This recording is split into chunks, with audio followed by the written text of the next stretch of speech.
ပြန်ပြောတရုတ်ကြီးကိစ္စပြောပြရတယ်ဗျာတရုတ်ကြီးကလူကြီးလူကောင်းမဟုတ်ဘူးဗျာဘာဖြစ်လို့လဲဆိုရင်ကျုပ်တို့တိုင်းပြည်တော့ဒုက္ခရောက်နေတဲ့အချိန်မှာကျုပ်တို့တိုင်းပြည်ကထွက်တဲ့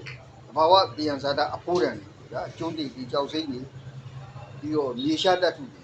တကိုးစိမ့်နဲ့ဝယ်ဒါလူကြီးလူကောင်းအလုံးအောင်ကျုပ်တို့တိုင်းပြည်တော့ဒုက္ခဆင်းရဲရောက်နေတာ तू ကပေါ့ချောင်ကောင်းနဲ့လကားစည်းလုံးနဲ့ရှောက်ပြီးဝယ်နေတယ်အဲ့ဒါကြောင့်ဒါမလုပ်သင့်မလုပ်ထိုက်ဘူးပြောရရင်တော့ဒါလူကြီးလူကောင်းဟုတ်ကုန်မဟုတ်ဘူးအဲ့တော့ကျွန်တော်ကမီးလေးကိုအပေါ်သုံးတာတရုတ်ကြီးကလူကြီးလူကောင်းမဟုတ်ဘူးလို့ကျွန်တော်ကပြောတယ်နောက်တစ်ခုဗျာကျုပ်တို့ရဲ့အိမ်ကြီးချင်းကောင်းလည်းမဟုတ်ဘူးတရုတ်ကြီးကအိမ်ကြီးချင်းကောင်းကိုမဟုတ်တာဘာဖြစ်လို့လဲဆိုကျွန်တော်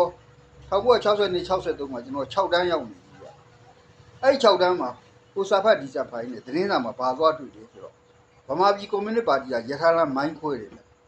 အဲ့တော့ရထားလမ်းမိုင်းခွဲတော့ဒုက္ခရောက်တာပြည်သူတွေဗျဟုတ်လားအဲ့တော့ဗမာပြည်ကွန်မြူနစ်ပါတီဆိုတာကတရုတ်ကြီးရဲ့တပည့်ပေါ့ဗျာအဲ့ဒီတွေကစပြီးတော့ကွန်မြူတရုတ်ကွန်မြူနစ်ပါတီဗမာပြည်ကွန်မြူနစ်ပါတီကြီး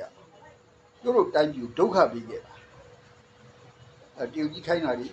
ဗမာပြည်ကွန်မြူနစ်ပါတီတို့ခုဒီလေတရုတ်ကြီးကတိုင်းပြည်ကျွန်တော်တို့တိုင်းပြည်ကျွန်တော်တို့လူမျိုးကိုစေနာထားတာမဟုတ်ဘူးသူမြောက်ပေးထားတဲ့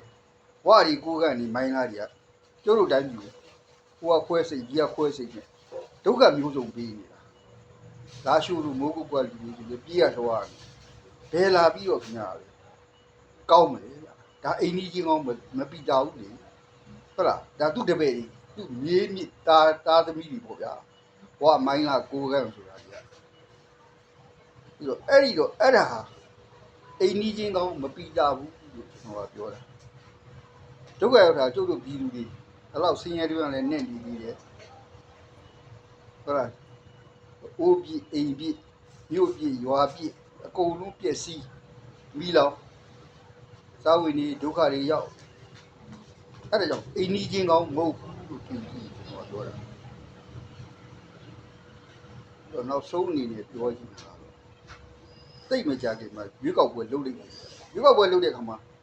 ဟုတ်လားတကယ်လူကောင်းတွေလူတော်တွေရွေးဖို့တာဝန်ရှိတယ်ဗျရွေးကောက်ပွဲမှာလူကောင်းလူတော်တွေပြည်သူပေါ်စေနာထားတဲ့လူတွေကိုရွေးအဲ့ဒါမှကျွန်တော်တို့ပြည်သူလူအေးချမ်းချမ်းနဲ့တက်တာပွင့်ရလူပြင်းတွေလူညံ့တွေလူရုပ်မာတွေတွားပြီးရွေးပြီးတော့ခုလိုပဲလုံးချလိုက်နေပါပဲဒုက္ခရောက်နေတာပဲအဲကြောင့်ရွေးကောက်ပွဲမှာခင်ဗျားတို့အတက်နိုင်ဆုံးဟုတ်လား